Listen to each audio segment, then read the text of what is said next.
अच्छाई और बुराई क्या होती है? पहले समझने का प्रयास करते हैं और फिर अच्छाई और बुराई की परिभाषा करेंगे। ये तो हम सभी अपने अनुभव से जानते हैं कि जब जब कुछ भी हमें सुखद प्रतीत होता है तो उसे हम अपनी ओर से अच्छा जानते हैं। कोई भी ज्ञान, कर्म, भोग, व्यवहार, स्थिति, परिस्थिति आदि यदि हमें सुखद अनुभव देती है तो हमें लगता है कि ये सब अच्छा है हमारे लिए। और यदि कोई भी ज्ञान, कर्म, भोग, व्यवहार, स्थिति, परिस्थिति आदि यदि हमें दुखद अनुभव देती है तो हमें लगता है कि ये सब हमारे लिए बुरा है।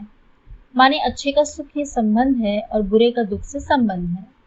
तो इस आधार पर अब हम परिभाषा कर सकते हैं कि जो भी ज्ञान, कर्म, भोग, व्यवहार, स्थिति, परिस्थिति आदि सबको सुख देती है और किसी के दुख का कारण नहीं बनती तो उसे अच्छाई कहेंगे। और इसके विपरीत जो भी ज्ञान, कर्म, भोग, व्यवहार, स्थिति, परिस्थिति आदि सबको दुख देती है और किसी के सुख का कारण नहीं बनती है तो उसे बुराई कहेंगे।